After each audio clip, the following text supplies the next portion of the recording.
ग्राम संसार कार्यक्रम सुनने वाले सभी बहन भाइयों को राम राम। बहन भाइयों, ग्राम संसार कार्यक्रम लेकर हम हाजिर हैं और आज है मंगलवार का दिन। तो आज विशेष फोन इन कार्यक्रम लेकर हम हाजिर हैं और इस कार्यक्रम के प्रायोजक हैं इंडियन पोटाश लिमिटेड। खेतों में जब पॉलीहेलाइट डाली जाएगी, आवश्यक तत्वों की कमी दूर हो जाएगी, मिट्टी की उर्वरता इससे बढ़ती जाएगी। आईपीएल की पॉलीहेलाइट, आईपीएल की पॉलीहेलाइट फसलों की जड़ और भी गहरी होती जाएगी, मजबूती के कारण फसलें गिर नहीं पाएगी, फसलों की उत्पादकता को खूब बढ़ाएगी, किसान भाइयों के जीवन में खुशियां आएगी। आईपीएल की पॉलीहेलाइट, आईपीएल की पॉलीहेलाइट मिट्टी की उर्वरता एवं फसल उत्पादन में अद्भुत वृद्धि के लिए प्रसिद्ध बहुपोषक प्राकृतिक उर्वरक आईपीएल की पॉलीहेलाइट समझदार किसानों की पहली पसंद। आईपीएल की पॉलीहेलाइट।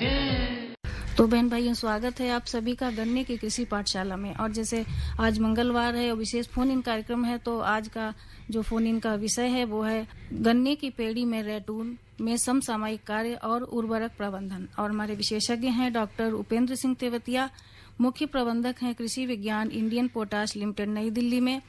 और जो हमारे दूसरे विशेषज्ञ हैं डॉक्टर अवधेश कुमार, वैज्ञानिक हैं गन्ना अनुसंधान संस्थान मुजफ्फरनगर उत्तर प्रदेश। बिल्कुल। और नीलम बहन, अगर हम बात करें गन्ने की पेड़ी में समसामयिक कार्य या उर्वरक प्रबंधन विषय से संबंधित अगर आपकी कोई भी समस्या है तो आप हमारे विशेषज्ञों से सीधा फोन पर बात कर सकते हैं।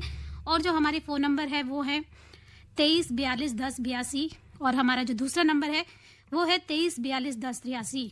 और एक और विशेष बात की, आप अगर हमें मोबाइल फोन से फोन कर रहे हैं उससे पहले आप 011 जो कोड है उसका उपयोग जरूर करें। जी बिल्कुल आरती बहन। और हमारे एक और विशेषज्ञ हैं डॉक्टर यतेंद्र पवार, विभागाध्यक्ष हैं गन्ना अनुसंधान गन्ना रोहाना कला मुजफ्फरनगर। तो किसान बहन भाइयों, अगर आपकी कोई भी गन्ना फसल से संबंधित जानकारी लेना चाहते हैं, समस्या है, या फिर इसके अलावा भी गन्ने में बहुत सारे ऐसे समसामयिक कार्य होते हैं जिनको आप अगर सही समय से करेंगे तो आपके गन्ने की जो फसल है उसका उत्पादन भी अच्छा होगा।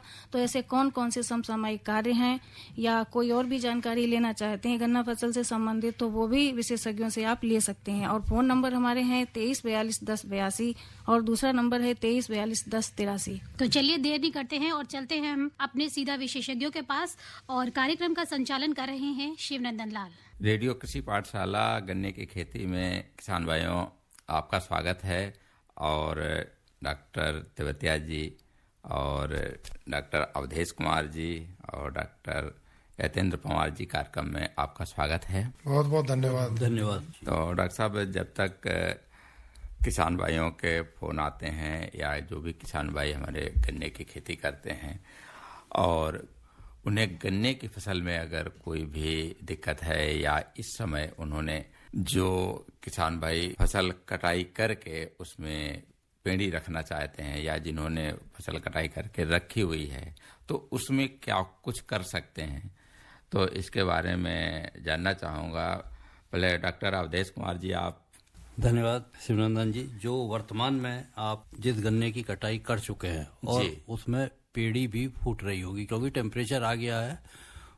पेड़ी फूटने के लिए सबसे उपयुक्त जो मौसम होता है वो फरवरी और मार्च के महीने का होता है।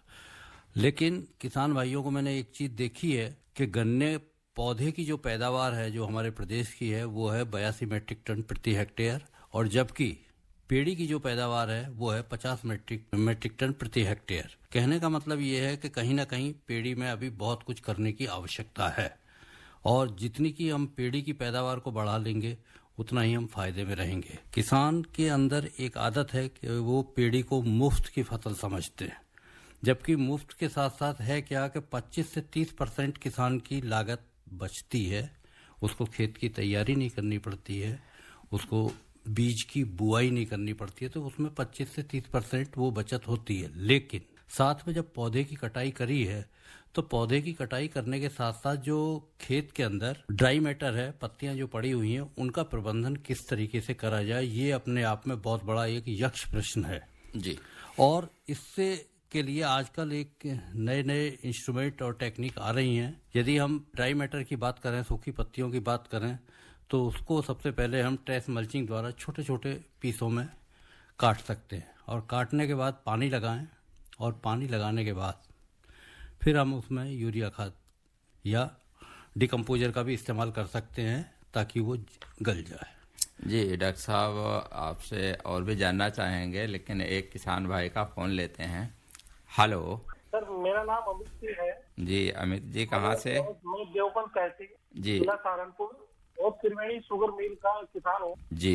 अब जैसे 0-30 गन्ने में जो है ना, ये रेड रोड की समस्या आ रही है जी, तो हमारे उत्पादन में इसमें फर्क ना आए, और हम रेड रोड में किस तरीके से इसका बचाव कर सकते हैं इस वैरायटी का, या इसके अलावा विकल्प में कौन सी वैरायटी की हम बुआई करें ताकि हम अच्छा उत्पादन ले सकें। जी हाँ, डॉक्टर ये किसान तेवतिया जी, भाई, आपका जवाब हाँ देंगे। देखिए, ये बड़ी प्रिय वैरायटी रही है आप लोगों की, हम जानते हैं।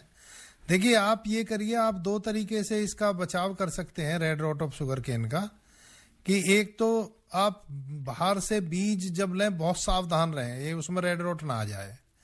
अगर आपके खेत में है तो उसकी देखभाल के लिए आप क्या है कि जब बोएं आप इसको 38 को, तो आपको सॉइल ट्रीटमेंट और बीज उपचार, सीड ट्रीटमेंट दोनों करने होंगे। आप जुताई के समय सड़ी हुई खाद में मिला के ट्राइकोडर्मा आप डाल दीजिए इसमें लगभग 5 से 6 किलो प्रति एकड़ का, और उसमें अच्छी तरह से मिला दीजिए। उसके बाद सीड ट्रीटमेंट आप थायोफिनेट मिथाइल से उसको कम से कम आधा घंटा डुबाएं, कम से कम, ज्यादा भी डुबा सकते हैं उसको, बीज को, और एक आंख के आप उसमें टुकड़े काटें और उनको डुबोएं, जिससे कि दोनों तरफ से दवा उसके अंदर चली जाए। तो ये करिए, और जो है सावधान रहिए कि जो औजार हैं बाहर से आके उनसे ना काटें, जिसमें कहीं रेड रॉट लगा हुआ हो, खेत उस औजार से आपने काट दिया हो। उसमें से अगोला ला के अपने पशुओं को ना खिलाएं, क्योंकि वो भी आपकी कूड़ी में गोबर की खाद में आ सकती है वो फंगस। फिर तो इन चीजों का ध्यान रखें तो आप अच्छी तरह कर सकते हैं। एक चीज पे मैं आपका और ध्यान आकृष्ट कराना चाहूंगा। जैसा कि अभी डॉक्टर साहब ने बताया, आप जो है ट्राइकोडर्मा का अवश्य प्रयोग करें, गोबर की सड़ी हुई खाद में मिलाकर। चाहे आप कोई फसल बो रहे हो, कोई जरूरी नहीं है आप गन्ना ही बो रहे हो, कोई भी फसल बो रहे हैं, 10 किलोग्राम प्रति हेक्टेयर की दर से 3 या 4 कुंटल गोबर की सड़ी हुई खाद में मिलाकर खेत की तैयारी के समय आप उसका प्रयोग कर सकते हैं। आपकी भूमि उपचारित हो गई। जब भूमि उपचारित हो गई, उसके बाद जैसा डॉक्टर साहब ने बताया कि थायोफिनेट मिथाइल से आप सेट भी ट्रीट कर सकते हैं, उसको भी उपचारित कर लेंगे। एक बात का विशेष ध्यान रखना है, जिस खेत के अंदर रेड रॉट की बीमारी आ गई, उस खेत में आपको एक तो उसकी पेड़ी की फसल नहीं लेनी है। दूसरे नंबर पर पेड़ी की ना लेने के साथ साथ 1 साल तक उस खेत में आपको ईख की बुआई नहीं करनी है। फसल चक्र अपनाना है, गेहूं धान की खेती करनी है। और गेहूं धान की खेती करने के साथ साथ एक और चीज कहना चाहूंगा, उस खेत में आपको ज्वार भी नहीं बोनी है। अगर गन्ना नहीं बोया, आपने ज्वार बो दी, तो फिर वो ज्वार पे आ जाएगा, और जब ज्वार पे आ जाएगा तो इनोकुलम आपका सॉइल के अंदर बना रहेगा। तो prevention is better than cure, बचाव ही सबसे बड़ी सुरक्षा है। अगर ऐसा आप करेंगे तो निश्चित रूप से आप अपने फसल को, अपनी इस गन्ना किस्म को भी रेड रॉट बीमारी से बचा पाएंगे। जी डॉक्टर साहब, बिल्कुल जिस तरीके से आपने बताया कि सही तरीके से फसल चक्र का भी चुनाव अगर करते हैं जी। हमारे किसान भाई, तो निश्चित तौर पे जो रेड रॉट की बीमारी गन्ने की फसल में आती है तो उससे बचाया जा सकता है गन्ने की फसल को। जी जी जी। तो डॉक्टर साहब, क्योंकि इस समय गर्मी भी बहुत पड़ रही है और गन्ना ही क्यों, हर फसल को पानी की आवश्यकता होती है जी, तो कि गन्ने की फसल में कोई नुकसान न हो और फसल अच्छे तरीके से चले, उसका उत्पादन सही मिले किसान भाइयों को, तो उसको सिंचाई का प्रबंध किस तरीके से करना चाहिए? सिंचाई के प्रबंधन के लिए सबसे पहली बात तो ये है कि आपका खेत समतल हो। जब समतल होगा तो सीधी बात है कि एक बराबर पानी खेत के अंदर लगेगा। और दूसरा, साथ में पेड़ी प्रबंधन की जो बात हो रही थी, ये जो समय चल रहा है, हम मई का महीना आ गया और मई के महीने में टॉप बोरर की द्वितीय पीढ़ी का आने का समय हो रहा है जी। और टॉप बोरर की जो द्वितीय पीढ़ी आएगी, इस कीड़े को कैसा मौसम पसंद है, ये एक बहुत बड़ा सवाल है। इसको वो मौसम पसंद है जिस समय आपने खेत के अंदर पानी लगाया। पानी लगाने के बाद जो उमस जो निकलती है शाम को खेत में से, इस कीड़े को वो वाला मौसम बहुत ज्यादा पसंद है। तो इसकी जो मौत है, तितली है, ऐसे खेतों की तरफ आकर्षित होती है जहां पे आपने पानी लगाया। यदि उस खेत के पास आपने प्रकाश प्रपंच लाइट ट्रैप की व्यवस्था कर रखी है या फेरोमोन ट्रैप का अपने खेतों में इस्तेमाल कर रखा है जी। रासायनिक नियंत्रण से सबसे महत्वपूर्ण पहलू ये है कि हम जो है किस तरीके से आप मैकेनिकल कंट्रोल करें। और मैकेनिकल कंट्रोल करने के लिए आप दो काम कर सकते हैं। एक, प्रकाश प्रपंच लाइट ट्रैप की व्यवस्था कर सकते हैं। लाइट ट्रैप के साथ साथ फेरोमोन ट्रैप की भी व्यवस्था कर सकते हैं। और साथ में जिन पौधों की पत्तियों पर छर्रे नुमा छोटे छोटे छेद दिखाई आपको दे रहे हैं, वर्तमान समय में उनको बारीक पतली खुरपी की सहायता से जमीन की सतह से काट कर आप खेत के बाहर कर सकते हैं। उसको पशुओं को चारे के रूप में भी इस्तेमाल कर सकते हैं। इस तरीके से आप इस चोटी बेधक की द्वितीय पीढ़ी से भी एक सफलतापूर्वक लड़ाई लड़ सकते। जी डॉक्टर यतेंद्र पवार जी, आप कुछ कहना चाह रहे हैं? जी बिल्कुल। मैं किसान भाइयों को ये कहना चाह रहा हूँ, क्योंकि जो अभी ज्यादातर जो फसल पेड़ी फसल है वो 0238 की ही पेड़ी की फसल है जी। और उसमें टॉप बोरर का बेहद प्रकोप आया हुआ है। और सेकंड जो अभी डॉक्टर साहब ने बताया है, जो सेकंड ब्रूड है या पीढ़ी है, वो आ चुकी है, द्वितीय पीढ़ी, और वो लार्वा स्टेज में है, या मतलब है कि सुंडी की स्थिति में है वो। और सुंडी की अभी ये मान के चलिए कि आप अभी और 10 दिन और रहेगी सुंडी में, उसके बाद में वो प्यूपा में जाएगी और प्यूपा के बाद में वो तितली में जाएगी। तो ये जैसे आपको अभी डॉक्टर साहब ने बताया कि लाइट ट्रैप और फेरोमोन ट्रैप लगाने हैं, वो आप 15 दिन के अंतर पे वो लगा दें, क्योंकि तितली 15 दिन के अंतर पे आ जाएगी। तो तितली को कंट्रोल करने के लिए लाइट ट्रैप और फेरोमोन ट्रैप इस्तेमाल होता है। तो इसीलिए है कि जो भी आपको लगाना है ये आप खरीद कर रख लें, या जो आपके पड़ोस में जो चीनी मिल है, चीनी मिल भी प्रोवाइड करवा रही है उसको, तो चीनी मिल से ले लें और उनको अपने खेतों में लगाना शुरू कर दें, क्योंकि 15 दिन में आ जाएगी और उसके बाद में तीसरी पीढ़ी की शुरुआत हो जाएगी। जी डॉक्टर साहब, बिल्कुल हमारे किसान भाई इस समय सुन रहे हैं विशेष फोन इन कार्यक्रम गन्ने की खेती, और जिसका विषय है गन्ने की पेड़ी में समसामयिक कार्य एवं उर्वरक प्रबंधन। और डॉक्टर यूएस तेवतिया और डॉक्टर अवधेश कुमार जी हमारे साथ हैं, डॉक्टर यतेंद्र पवार जी भी हैं। तो जो भी हमारे किसान भाइयों के गन्ने की फसल से संबंधित और गन्ने की पेड़ी में कोई भी समसामयिक कार्य या कीट प्रबंधन से संबंधित कोई भी समस्या है, या कोई भी अपना सुझाव देना चाहते हैं या किसी सवाल का जवाब चाहते हैं, तो विशेषज्ञ हमारे तैयार बैठे हैं। और आप अपने मोबाइल से फोन मिलाइए 23 42 10 82 और 23 42 10 83। इन दो नंबर पे आप फोन कर सकते हैं। अगर मोबाइल से करते हैं तो फोन मिलाने से पहले दिल्ली का STD कोड 011 पहले डायल करें। तो डॉक्टर साहब, हम तेवतिया जी आपसे जानना चाहूँगा कि जिस तरीके से डॉक्टर यतेंद्र पवार जी ने बताया कि जो इस समय लाइट ट्रैप फेरोमोन ट्रैप लगाने शुरू कर देने, तो उसको क्या तरीका क्या है कि किस तरीके से लगाएं जिससे कि कीड़े उसकी तरफ ज्यादा आकर्षित? देखिए, इसमें जो है एक तेल डाला जाता है इस प्लास्टिक के उसमें जी, और उसमें लाइट जलाई जाती है। तो जैसे आपको पता होगा लाइट पे आकर्षित होते हैं ये तितलियां, कीड़े, हाँ जो भी है, और वो जैसे ही बैठती है वहां उससे चिपक जाती है उस लिक्विड में, तो वहीं ट्रैप हो जाती है वो। और उसमें क्या है कि एक जो तितली है वो 400 अंडे देती है, और 400 अंडे वो हर एक जो अंडे से जो गिंडार निकलती है वो हर एक अलग अलग पौधे में जाती है 400 में। उसको पता चल जाता है अगर पहले से कि यहाँ पे है तो वो दूसरे में घुसती है। आप ये लगाइए कि एक जो तितली है वो 400 आपके टिलर्स को और पौधों को बेकार करेगी। अगर आपने एक तितली पकड़ ली तो 400 पौधों को आपने बचा लिया। तो ये जो यांत्रिक विधि है जो डॉक्टर साहब ने बताई है, ये केमिकल विधि से भी ज्यादा कारगर है और उन पे आप लाइनों में उसको खड़ा कर सकते हैं। उसमें एक डंडी टाइप चीज होती है, उस पे उसको खड़ा कर सकते हैं। बहुत ही सिंपल चीज है। एक कैप्सूल होता है, उसको डाल देते हैं उसमें, तो वो सुगंध ऐसी फैलती है कि उसमें आकर्षित होता है वो। तो ये इसके लिए रोकने का बहुत अच्छा उपाय है।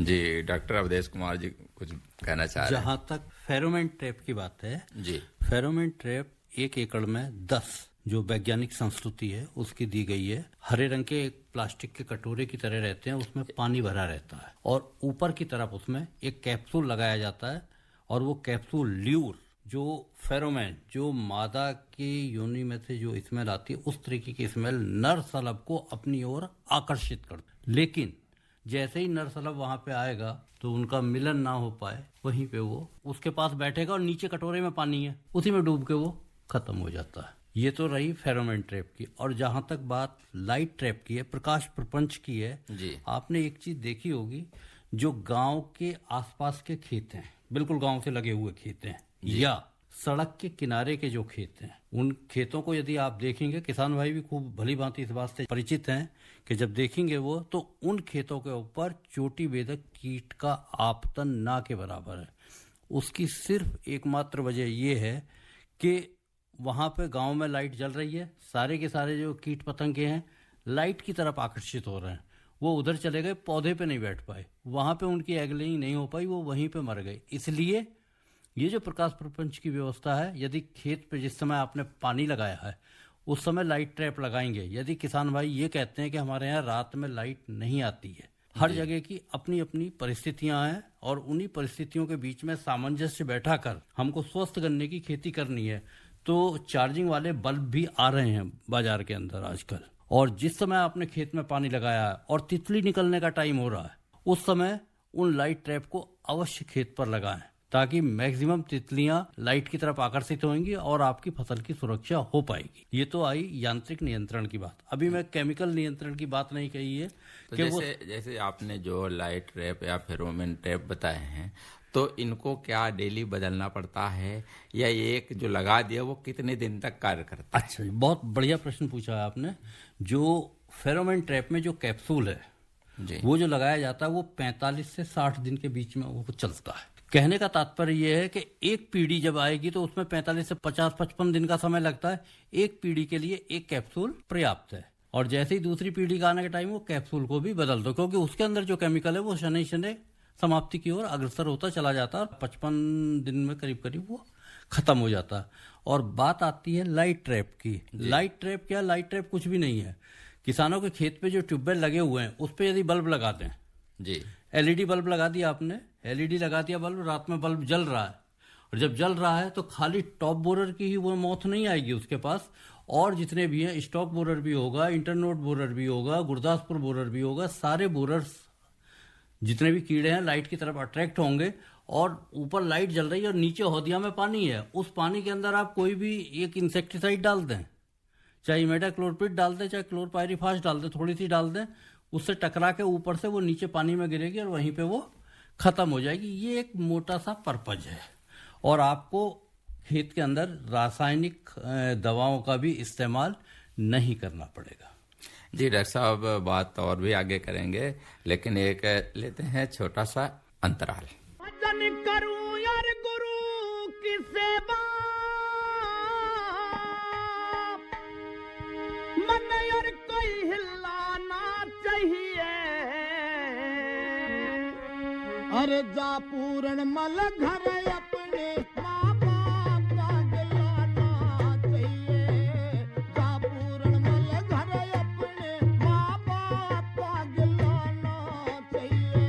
भजन करूं यार गुरु की सेवा, पर कोई हिलाना चाहिए, जा पूरन मल घर अपने माँ बाप का गिलाना चाहिए, जा पूरन मल घर अपने माँ बाप का गिलाना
देखण का दोष बाग में फूल कटी लना चाहिए का पूर्ण मल घर अपने माँ बाप का गिलाना चाहिए।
तो नीलम बहन अभी हमारे भाई सुन रहे थे कौशिंदर खदाना से ये रागनी।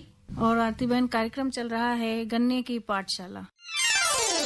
सब्जियां हो फल हो अनाज हो या दालें, हर खेती में एग्रोना ही डाले, एग्रोना ही डाले। एग्रोना का किसानों से वादा, लागत कम और लाभ होगा ज्यादा, लाभ होगा ज्यादा। खेतों में डालो बेधड़क एग्रोना NPK 16 उर्वरक, पहले इस्तेमाल करो फिर विश्वास करो। फसलों की जड़ों को मजबूत बनाए, हर मौसम में फसलें लहलहाए, हर मौसम में फसलें लहलहाए। खेती के लिए बहु पोषक उर्वरक, IPL का एग्रोना NPK 16 उर्वरक। रबी हो या खरीफ, हर प्रकार की फसल के लिए वरदान 16 उर्वरक, पहले इस्तेमाल करो फिर विश्वास करो। एक बार फिर से किसान भाइयों कार्यक्रम में आपका स्वागत है। और आप कार्यक्रम सुन रहे हैं गन्ने की खेती, जिसमें आज का विषय है गन्ने की पेड़ी में समसामयिक कार्य और उर्वरक प्रबंधन। और हमारे साथ विशेषज्ञ हैं डॉक्टर अवधेश कुमार, जो कि विशेषज्ञ हैं गन्ना अनुसंधान संस्थान मुजफ्फरनगर में, और दूसरे विशेषज्ञ हैं डॉक्टर यतेंद्र पवार जी, जो कि विभाग अध्यक्ष हैं रोहाना कला मुजफ्फरनगर में, और साथ में हैं डॉक्टर तेवतिया जी। तीनों का कार्यक्रम में स्वागत है। धन्यवाद। तो डॉक्टर साहब, जो किसान भाई जिस तरीके से डॉक्टर साहब बता रहे थे कि पेड़ी रखते हैं, लेकिन पेड़ी का उत्पादन मुख्य फसल से औसतन कम मिलता है जी, तो उसको कैसे बढ़ाया जाए, तो इसके बारे में डॉक्टर तेवतिया जी आप कुछ बताइए। एक बहुत महत्वपूर्ण बात मैं बताऊंगा जी, कि देखिए, जब 1 साल हो जाती है पौधे को, तो उसकी जड़ें पुरानी हो जाती हैं। बिल्कुल। और इसीलिए साइंटिस्ट ये कहते हैं कि जड़ों की प्रूनिंग होनी चाहिए। हमारे किसान भाई क्या करते हैं कि प्रूनिंग नहीं करते हैं उसकी, तो उन जड़ों की एफिशिएंसी, जो पोषक तत्व लेने की क्षमता बहुत कम हो जाती है। तो उसके लिए क्या करते थे हमारे पूर्वज जो हैं, वो कूड़ से लगते हुए जो जड़ों को काटे, वो देसी हल चलाते थे गहराई से जी। तो उससे पुरानी जड़ें टूट जाती थी, नई जड़ें निकलती थी, और उसी में खाद भी डालते थे उसको जुताई करके, और क्या। तो उससे जो है रेट्यून मैनेजमेंट हो जाता था। तो आज क्या है, जो मशीनें अभी किसान भाई पूछ रहे थे वो नहीं मिल रही है, तो वो मशीन अगर मिल भी जाए तो वो इतना अच्छा काम नहीं करती जितना कि वो देसी हल किया करता था। वो गहराई तक जाता था। गहराई तक जाना बहुत जरूरी है, जितनी उसकी जड़ें उनको तोड़ना बहुत जरूरी है, और जब वो टूटेंगी तो उसी जगह पे आप खाद डालोगे तो वहां पूरा खाद मिलेगा। तो एक बात तो ये हुई कि जो किसान भाई हैं वो पुरानी जड़ों को रिमूव करें, जिससे कि नई जड़ें पूरी ताकत के साथ पोषक तत्वों को लें। जैसे कई हमारी जो बागवानी फसलें हैं, किसान भाई उसमें कटाई छटाई करते हैं क्योंकि उसमें नए कल्ले निकले, जिससे उसमें नए फूल आएंगे और नए फल बनेंगे। बिल्कुल बिल्कुल।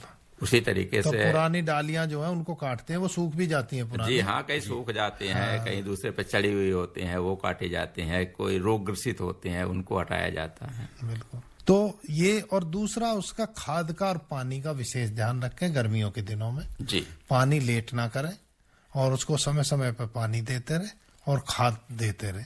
और जिन किसान भाइयों ने बोते समय पोटास तो लगाया होगा, अगर आधी डोज लगाई है पोटास की, तो वो मिट्टी चढ़ाने से पहले कूड़ में पोटास डालकर फिर मिट्टी चढ़ा दें, तो पोटास दोबारा डाल सकते हैं और उसमें वो बहुत अच्छा काम करेगा। और नाइट्रोजन की जो डोज है उसको थोड़ा संभल के डालें, वैरायटी की रिक्वायरमेंट के अनुसार डालें।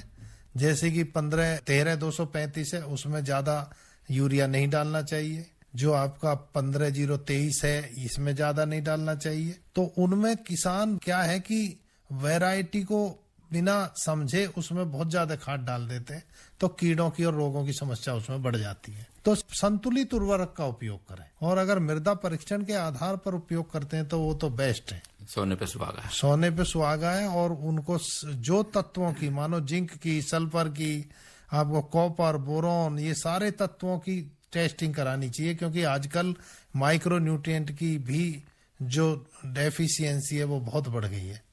और अगर उनको डालेंगे तो वो इनकी नाइट्रोजन, फास्फोरस, पोटास की एफिशिएंसी को भी ये बढ़ाएंगे और पूरी ताकत से पौधा बढ़ पाएगा। क्योंकि आज जब इतनी इंटेंसिव एग्रीकल्चर हुआ है, तो जो हमारी जमीन में पूरे जो 17 पोषक तत्वों की जरूरत होती है, तो उसमें सूक्ष्म पोषक तत्व होते हैं, तो उनकी जो मात्रा है जमीन में घट गई है, क्योंकि किसान उसे देता नहीं है, उसको अप्लाई नहीं करता है। तो वह क्या है कि वो ही तत्व उसकी जो पैदावार को घटा देते हैं। आप अगर नाइट्रोजन कितनी भी डालते रहो, वो उनकी कमी को पूरा नहीं कर सकती। तो डॉक्टर साहब, मैं जानना चाहूंगा कि जैसे नाइट्रोजन तो सभी किसान भाई जानते हैं और डालते हैं, लेकिन बहुत से किसान भाई जो पोटास है या उर्वरक है, इन उर्वरकों का फसल के उत्पादन में या उसकी वजन बढ़ाने में या उसकी गुणवत्ता निखारने में क्या इसका रोल है? देखिए, तो इसके बारे में आप बताइए थोड़ा। देखिए, नाइट्रोजन का रोल है उसकी पौधे की वानस्पतिक वृद्धि करना। जी, वो बढ़वार करती है, एकदम सेल डिवीजन करती है। जो फास्फोरस है उसका रोल है जड़ों की वृद्धि करना, और जितनी जड़ें ज्यादा फैलेंगी उतने ही सारे पोषक तत्वों का अवशोषण होगा। पोटास का जो रोल है वो है पौधे को मजबूती देना, मजबूती, उसको ताकत, कड़ा बनाना, उसमें रोग और कीटों की जो वो इन्फेक्शन है वो कम होगा, यानी बीमारियां भी कम लगेंगी, उसमें बीमारियां भी कम रहेंगी। बाकी सूक्ष्म पोषक तत्वों के अपने अपने रोल हैं, वो उनको करते हैं सारे। जैसे शरीर में सारी प्रक्रियाएं होती हैं, जैसे पौधे में भी होती हैं, तो वो सारे बहुत जरूरी है ये करना। जी, डॉक्टर पवार जी कुछ कहना चाह रहे हैं। हाँ, मैं ये कहना चाह रहा था, क्योंकि जो हमारी पेड़ी की फसल है उनमें अक्सर किसान क्या करता है, वो फ्री की फसल मानता है और उसमें फर्टिलाइजर डालने में बड़ी कंजूसी करता है, सिर्फ वो यूरिया से डाल के काम चलाता है। तो मेरा उनसे यही अनुरोध था कि उसमें आप गुडाई करने के टाइम पे जी, उनमें, क्योंकि जो रिक्वायरमेंट है वो 13 किलो प्रति बीघा है, जैसे हमारे यहाँ पश्चिम उत्तर प्रदेश में बीघा में होता है जी। तो अक्सर क्या करते हैं, कुछ लोग डाल देते हैं कि 2 धड़ी का बीघा डाल दिया हमने, कुछ जब डालते हैं जब उसकी जरूरत नहीं रहती है। तो जब शुरुआत करें हम, ये मान के चलो रैटून मैनेजर का हमने इस्तेमाल कर दिया, जड़ों की छटाई कर दी या स्टेबल सेविंग कर दी, उसके तत्काल बाद में, क्योंकि दिक्कत क्या होती है कि किसान भाई तब करते हैं जब गेहूं भी कट जाता है या उसका गन्ना भी कट जाता है, उसके बाद में वो ये डालना शुरू कर देता है, तब तक उसमें बीमारी आ जाती है। तो तब वो डालता है प्रॉपर, उसमें खाद उसको फसल को नहीं मिल पाता है, तो उसको टाइमली कटने के तुरंत बाद में ही ये प्रक्रिया शुरू करनी है। उसमें स्टेबल सेविंग करनी है, जड़ों की प्रूनिंग करनी है, और उसके तत्काल बाद में उसमें खाद जो मैं बता रहा हूँ 13 किलो उसमें फास्फोरस डाल ले, 8 किलो से 10 किलो उसमें पोटाश डाल दे, 2 किलो का जिंक डाल ले, और उसमें ये आपका कैल्शियम नाइट्रेट भी बहुत अच्छा खाद आ रहा है, उसमें कैल्शियम भी उसको मिल जाता है, सेकेंडरी न्यूट्रिएंट है हमारा फसल का, तो उसका भी इस्तेमाल करें। जी डॉक्टर अवधेश कुमार जी, आपसे जानना चाहूंगा कि बहुत से हमारे किसान भाइयों की शिकायत रहती है कि वो सही समय पर सिंचाई भी कर रहे हैं, उर्वरक भी डालें, फिर भी फसल कहीं न कहीं पीली रहती है। बहुत बढ़िया आपका सवाल है क्या, जिस समय आपने पौधे गन्ने की कटाई करी और कटाई करने के बाद पेड़ी का फुटाव शुरू हुआ, उस समय खेत के अंदर 2 प्रक्रियाएं एक साथ चल रही होती हैं। पहले नंबर पे उसके कल्ले निकल रहे होंगे जी। जब कल्ले निकल रहे होंगे उनको 50% नत्रजन की तत्काल आवश्यकता है। जो रिकमेंडेड डोज है 180 केजी नत्रजन प्रति हेक्टेयर, लेकिन पेड़ी में 20% और ज्यादा चाहिए, यानी 200 किलो। हाँ, तो 490 किलो यूरिया खाद बैठती है इसकी, और 490 किलो का आधा 245 किलो यूरिया प्रति हेक्टेयर इमीडिएट आपको चाहिए जिस टाइम उसके कल्ले फूट रहे होंगे, क्योंकि उनको भोजन की आवश्यकता है। जब भोजन की आवश्यकता है तो सीधी बात है उसमें आपको पीलापन दिखाई देगा। साथ में एक काम और चल रहा है खेत के अंदर, कुछ ट्रेस भी पड़ा हुआ है, पत्तियां भी पड़ी होंगी खेत के अंदर। कुछ किसान भाइयों ने तो ट्रेस मल्चिंग करा ली होगी, कुछ ने नहीं करा ली होगी। कुछ खाद वहां पे भी उसको गलाने के लिए चाहिए। अगर नहीं यूरिया खाद देंगे तब क्या होगा, वो जो माइक्रोब्स हैं जमीन की जो नाइट्रोजन है, नाइट्रोजन को वहां से अपना वो उठा लेंगे और टेम्परेरी लॉकिंग नाइट्रोजन की हो जाएगी, और वहां पे आपकी फसल पीली पड़ जाएगी। बात आती है फास्फोरस और पोटास की। जी, फास्फोरस और पोटास भी उतनी ही पेड़ी के पौधों को चाहिए जितनी प्लांट में आपने दी थी। मुख्य फसल में जितनी दी थी उतनी ही चाहिए उनको प्लांट के अंदर भी। 80 केजी आपको फास्फोरस चाहिए और 60 केजी पोटाश चाहिए प्रति हेक्टेयर। ये तत्व के रूप में मैंने बताया, कैलकुलेशन करने पे तो वो ज्यादा आएंगी। ठीक है जी। ये तो बात आ गई इसकी। अब बात आती है, एक चीज और आ रही है इस समय पेड़ी के अंदर। अब क्या होगा कि वर्तमान में टेम्परेचर इस टाइम बढ़ रहा है बहुत तेजी से जी। जब टेम्परेचर बढ़ेगा तब क्या होगा, कीड़ों का आकर्षण होगा पौधों की तरफ। वो पौधे के पास सिर्फ इसलिए आते हैं नमी लेने के लिए।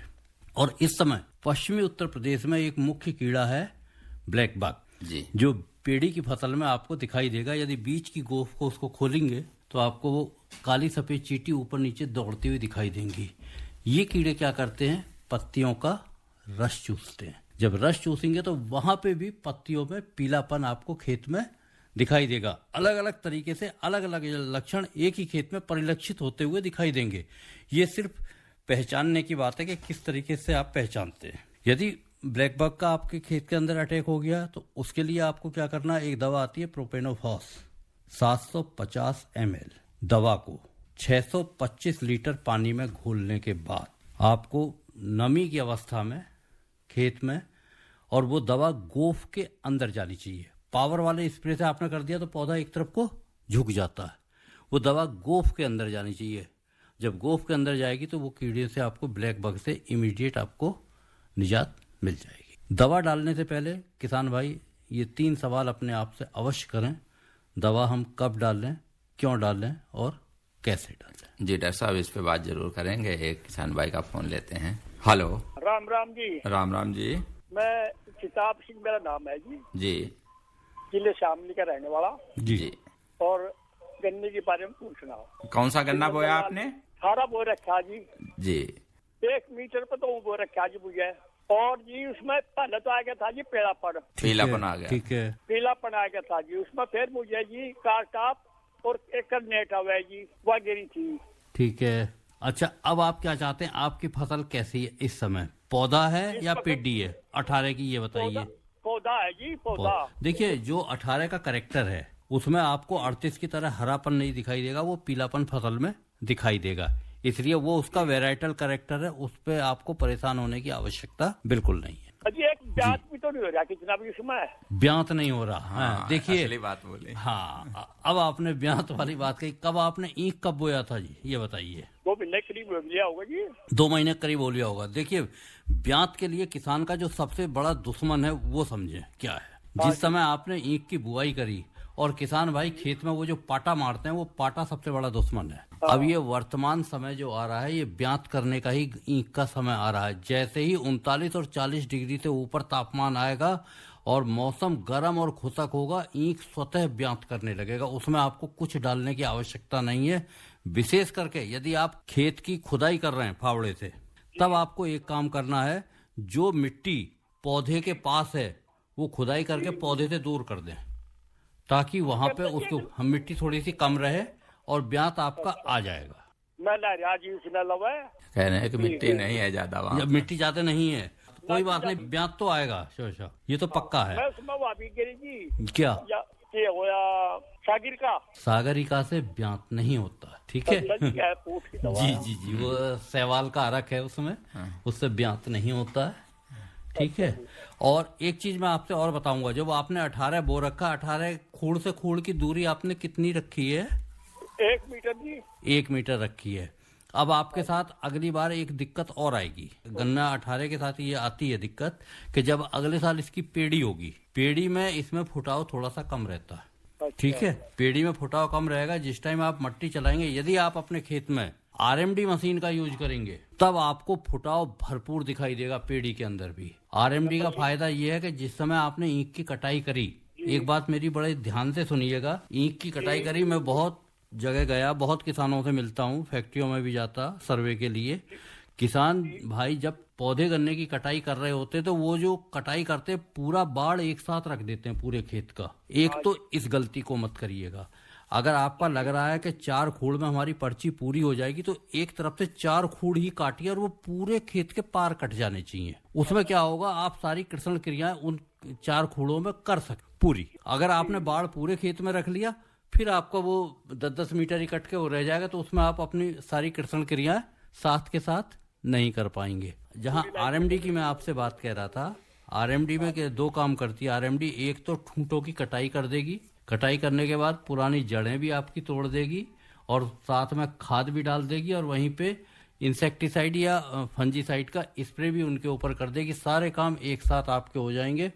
RMD वाले खेत में यदि आप फुटाव देखेंगे तो 18 में ही एक उसमें 20-20 कल्ले आपको दिखाई देंगे। अच्छा जी, मशीन मिलेगी कहाँ जी? ये मशीन आपको सोसाइटी में मिलेगी, गवर्नमेंट ने व्यवस्था कर रखी है किराए पे। ठीक है, बिल्कुल आप इसका इंतजाम करके आप ले सकते हैं। और फोन करने के लिए आपका बहुत बहुत धन्यवाद। तो डॉक्टर तेवतिया जी, आप कुछ जोड़ना चाहेंगे इसमें?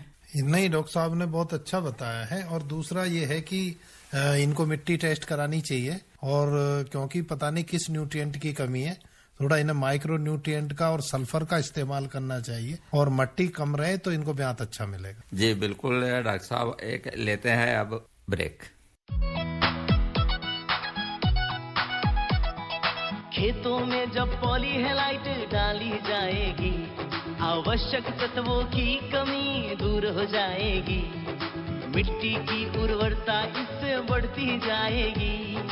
IPL की पॉलीहेलाइट, IPL की पॉलीहेलाइट, फसलों की जड़ और भी गहरी होती जाएगी, मजबूती के कारण फसलें गिर नहीं पाएगी, फसलों की उत्पादकता को खूब बढ़ाएगी, किसान भाइयों के जीवन में खुशियाँ आएगी।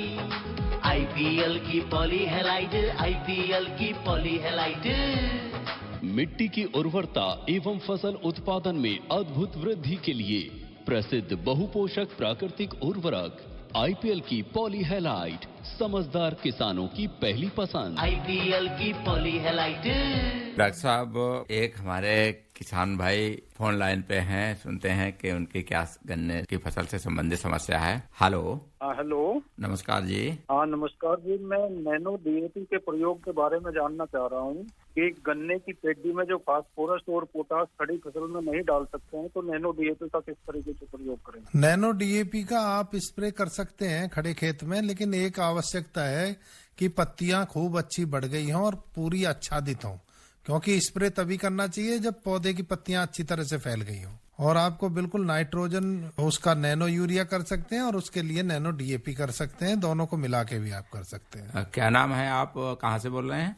मैं पीलीभीत से बोल रहा था, ब्रजवीर जी। अच्छा, तो आपने गन्ने की फसल लगाई हुई है? हमने गन्ने की फसल में किसान पूछते रहते हैं, तो नैनो डीएपी के बारे में ज्यादातर पूछते हैं कि कैसे प्रयोग करना चाहिए, तो मैंने इसलिए बात। हाँ, तो स्प्रे कीजिए आप उसका, लेकिन वो जब होनी चाहिए जब थोड़ा सा फसल पूरी थोड़ी सी खेत भर जाए पत्तियों से। मतलब 30-35 दिन बाद? नहीं, 30-35 दिन में नहीं भरता कभी भी खेत।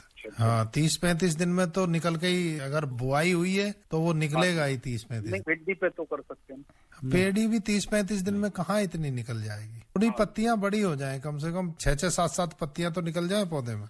ऐसी दिखाई दे पत्ती आपको कि जमीन आपको न दिखाई दे। हाँ, क्योंकि जो आप छिड़काव करेंगे वो मतलब पत्तियों पे रहे, जमीन पे ना जाए। और जब आप स्प्रे करें तो खेत के अंदर नमी का होना नितांत आवश्यक है। ठीक है, फोन करने के लिए आपका बहुत बहुत धन्यवाद। डॉक्टर साहब, बहुत से किसान भाई इस समय जिन्होंने अपने गेहूं की कटाई की है, या बहुत से किसान भाइयों ने जिन्होंने अपना गन्ना मिल में पहुंचा दिया है, तो बहुत से किसान भाई इस समय गन्ने की बिजाई भी कर रहे हैं। तो क्या इस समय बिजाई करने का सही समय है? हाँ, ये आपने बहुत अच्छा सवाल पूछा है। देखो, टेम्परेचर तो अब हो गया है बहुत ज्यादा है। हाँ, इसमें तो वैसे इस टाइम के लिए सबसे बढ़िया होता है कि अगर आपने पौध तैयार की हुई है, वो 30 से 35 दिन पहले पौध तैयार हो जाती है, और वो इस टाइम जैसे गेहूं का खेत उसका खाली हुआ, तुरंत उसमें लाइनें निकाल ली, गन्ने की खोड़ निकाल ले, और उसमें वो जो पौध तैयार है उसमें लगा दो, तो उसमें टाइम बच जाता है। क्योंकि ये टाइम जो हो रहा है ये 40 के आसपास आपका टेम्परेचर चल रहा है। हाँ, बहुत ज्यादा गर्म तो है। इसमें एकदम से ही खेत में नमी कम हो जाती है, और नमी कम हो जाएगी तो उसका जमाव प्रभावित हो। इसमें एक बात जो ध्यान रखने की है, जब आप पौध को उखाड़े जी, तो एक तो पर्याप्त नमी रहनी चाहिए, उसकी जड़ें नहीं टूटनी चाहिए। पहली बात तो ये ध्यान रखें किसान भाई, उखाड़ते समय जी पौध की उखाड़ते समय जड़ें ना टूटे। नंबर 2, उखाड़ने के बाद वो ज्यादा समय तक धूप में रखी नहीं रहनी चाहिए, उसको आप कहीं छाया में रखिए, जितना जल्दी हो उतना लगा देनी चाहिए। और अब ऐसे समय में तो अगर कूड़ में पानी करके धान की तरह से लगाया जाए तो ज्यादा बढ़िया रहता है, नहीं तो 1 घंटे में वो पूरा पौधा सूख जाता है इतने टेम्परेचर में, और उसको रिवाइव होने में कम से कम 1 महीना लगता है। फिर जितना हम बचाना चाहते हैं उतना ही वो होता है। तो ये 2 बातों का ध्यान रखना अत्यंत आवश्यक है, क्योंकि मेरा ये प्रैक्टिकल अनुभव है। जी, डॉक्टर अवधेश कुमार जी, वर्तमान में पश्चिमी उत्तर प्रदेश में इस समय गेहूं की कटाई के बाद बुआई का काम बहुत तेजी से चल रहा है, इस समय भी चल रहा है। और अगर इस समय जो किसान भाई गन्ना बो रहे हैं, सिंगल बड से ना बो के सीधे गन्ना बो रहे हैं, तो उसको जो काम करना है, ये एक तो खूड़ से खूड़ की दूरी को कम कर लें 90 के बदले 60 पे ले आए उसको, यानी 2 फीट। हाँ, और दूसरे नंबर पे सीड रेट थोड़ा सा बढ़ा दें। जब सीड रेट बढ़ेगा तब क्या होगा, उसमें से जो कल्ले जम के आएंगे खेत के अंदर, मदर सूट की संख्या बढ़ जाएगी, और जब तक गन्ना जमेगा टिलरिंग का समय उसका निकल जाएगा, रेनी सीजन आ जाएगा, और गन्ना जो है आपको सीधा एकदम बढ़ेगा। हाँ, सीधा दिखाई देगा। तो मदर सूट की वजह से आपको मदर सूट में ज्यादा रिकवरी होगी और ज्यादा वजन होगा, तो वहां पे उसकी पूर्ति हो जाएगी। लेकिन नेक्स्ट ईयर जब आप उसकी कटाई कर देंगे तब आपको पेड़ी उसकी ठीक मिल जाएगी। जी डॉक्टर साहब, एक किसान भाई का फोन लेते हैं। हेलो, नमस्कार जी। नमस्कार। सुरेश पाल सिंह चौहान नाम है, बड़ौत बागपत से बोल रहा हूँ। जी सुरेश पाल जी। डॉक्टर साहब नमस्कार। नमस्कार जी, नमस्कार। डॉक्टर तेवतिया जी, आपने बताया जैसे पौध उखाड़ा है, हाँ, तो ये पौध जैसे पानी के गिलास आवा नहीं बड़े बड़े से, हाँ, इनमें जो तैयार कर ले तो वो जो सूखने वाली दिक्कत है वो खत्म हो सके, नहीं हो सके? हाँ, उसमें बिल्कुल फर्क पड़ेगा इसका, बिल्कुल सही कह रहे हैं आप, लेकिन वो थोड़ा सा महंगा पड़ता है आपको। अजी महंगा तो पड़ेगा, जो आप बता रहे हैं अब 1.5 महीना पौध तो तैयार करी, उसमें खर्चा है यार, फिर वो पौधा सूख जा, आपने सही बताया, वो सूख जा बिल्कुल। हाँ, बस मैं यही मेरे को खतरा था, इसीलिए मैंने बिल्कुल प्रैक्टिकल अनुभव बताया। तो उस केस में जो आप कह रहे हैं, जो ट्रे होती है ना, ट्रे, जी जी, उनको जब पौधा निकालते हैं उसके साथ में पूरी वो कोकोपीट वगैरह पूरी निकलती है साथ के साथ, जी जी, और जड़ें पूरी सुरक्षित रहती हैं। अजी उसमें भी जो आपने बताया उसमें भी दिक्कत, अब मान लिया एक ट्रे उखाड़ कर रखी और इतना धूप लगती वो अरे होता ही नहीं। हाँ बिल्कुल, देखिए मैं आपको प्रैक्टिकल चीज इसीलिए बता रहा हूँ। वो जो ट्रे है वो ट्रे ले जानी चाहिए खेत में, कूड़ पे, उसमें हल्का सा पानी मार लें और वहाँ तुरंत के तुरंत उखाड़ें और उसमें डाल दें। कूड़ में जो है आप पानी पहले ही कर लें और उसमें लगवा दें, पीछे को हटता चला जाएगा लड़के जो भी लेबर होगी। बहुत बड़ी बात कही है तेवतिया जी ने, पानी पहले लगा के उसके बाद उसे धान की तरह लगाते हैं। हाँ, धान की तरह उसको लगा, तभी सर्वाइव होगी वो, नहीं तभी वो तो सर्वाइव। लगा लेंगे जी, वो तो हाँ। ठीक है रे। हाँ। ये टेम्परेचर 40 है और लू चल रही है जी। और उसे अगर 15 मिनट भी होगी, वो 15 मिनट में ही ऐसा हो रहा है तो सब मर गया। और वह बिल्कुल, मेरे को यही डर था, मैंने इसीलिए संशोधन किया इसमें बात में कि भाई किसान कहीं किसी भ्रम में ना रह जाए उसको। बिल्कुल, मैं तो कह रहा हूं कि ये तो पौध की बात है, ये तो बहुत सेंसिटिव है, बहुत जल्दी सूखती है। आप गन्ने को ही अगर आपने कूड़ में नहीं ढका, गन्ना ही डाल दिया, 2 घंटे तक पड़ा रहा, तो वो भी बहुत उसमें फर्क पड़ जाएगा, अंकुरन नहीं होगा। वो भी सूखा है जी, वो भी सूखा है। हाँ, तो ये इस समय जो है किसान भाइयों को ये चीज बहुत ध्यान रखने की है। आप या तो शाम के समय और या सुबह सुबह, आपने देखा होगा हमारे पूर्वज सुबह सुबह ही जाके गन्ना बो देते थे 11 बजे से पहले ही। जी जी जी, जी और उसको ढक भी देते थे, उनको बहुत ज्यादा पता था, या फिर शाम के समय बोते थे। हमें खूब पता है जब हम छोटे थे। आप तो बहुत तजुर्बे की बात बताओ। मैं ये पूछना चाह रहा आपसे कि जो सा गिलास है, सारे को गिलास में ही तैयार कर ले, पानी खोल कर उसमें थोड़ा सा वो गिलास फाड़ दे चक्कू तक। अरे साहब, इतनी मेहनत कैसे करोगे, कितनी लेबर आ जाएगी, बहुत परेशान हो जाओगे। गन्ने में कोई 2-4 गिलास तो लगने नहीं है। हमें ये भी तो सोचना ना, आपकी कॉस्ट ज्यादा ना आ जाए, लागत ज्यादा ना आ जाए। वो तो आप सही कह रहे हैं, लेकिन जो आपने बताया ये गन्ना सूखा ही सूखा है, उसमें भी लगा लो जब भी 20% तो फिर भी सूख जाएगा। फिर भी मैं बताऊं, ये जो बोने का जो है ये, अब देखिए आप नर्सरी लगाइए, आप कुछ भी जी देखिए, वो क्यारी सी बना के आप थोड़ी ऊंची करके और उसमें खाद वाद मिला के जो बिना ट्रे के जो उगाते हैं, अगर आप उसे फरवरी मार्च तक बो देंगे तो आपसे ज्यादा विजेता कोई नहीं है उसमें। ठीक है जी, वो तो क्योंकि वो जो आंखें बेकार होती हैं वो वहीं रह जाती हैं नर्सरी में, और आपका खेत भर जाएगा। अगर आपको पैदावार बढ़ाना है तो अंकुरण जो है सादा विधि से डायरेक्ट गन्ना बोने में केवल 40 से 50% तक ही अंकुरित होती हैं आंखें। बस इतनी हो जी। और जब देखिए आप पौध लगा दें अगर उस समय, तो आपकी 100%, 1-2% की तो मैं कहता नहीं, 100% गन्ने में ऐसा मन लगेगा कि आपका बिना खाने के तो खून वैसे ही बढ़ जाएगा देख के खेत को। नहीं, आपने बताया था ना आपके पास जो आपने 15 बीघे लगाया है वो गन्ना अब 3 फीट का हो गया होगा वो। हाँ बिल्कुल, और उसको चिंताग्रस्त आपका खत्म, आप मिट्टी चढ़ाइए और बारिश का इंतजार कीजिए, और बारिश में ही आप लहराएगी आपकी फसल आते के साथ। जहाँ पहली बारिश हो गई तो वहाँ पर तो इनकी फसल बांधने लायक हो जाएगी, और बीच बाच में भी कुछ होगी तो ये तो सबसे विजेता रहेंगे। जो आपने अभी बताया डीएपी का छिड़काव, हाँ जी, और जो नैनो भी मिला के, हाँ, तो इसे जो है खूट ढक जा जब करे। हाँ, देखो वो नहीं तो जमीन पे गिरेगा, वो उसका फायदा नहीं होगा।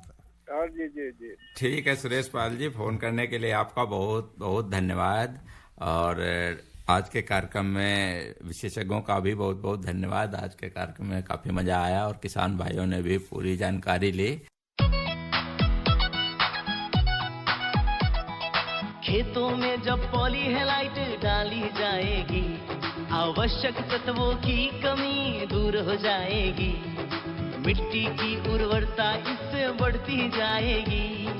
आईपीएल की पॉलीहेलाइट, आईपीएल की पॉलीहेलाइट, फसलों की जड़ और भी गहरी होती जाएगी, मजबूती के कारण फसलें गिर नहीं पाएगी, फसलों की उत्पादकता को खूब बढ़ाएगी, किसान भाइयों के जीवन में खुशियां आएगी।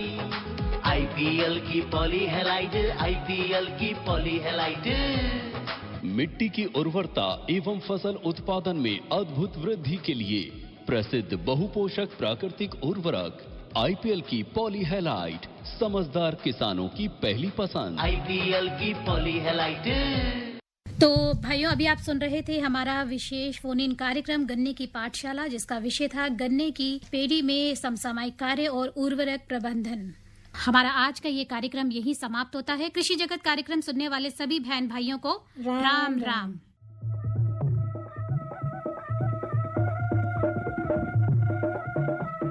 और इस कार्यक्रम के प्रस्तुतकर्ता थे शिवनंदन लाल।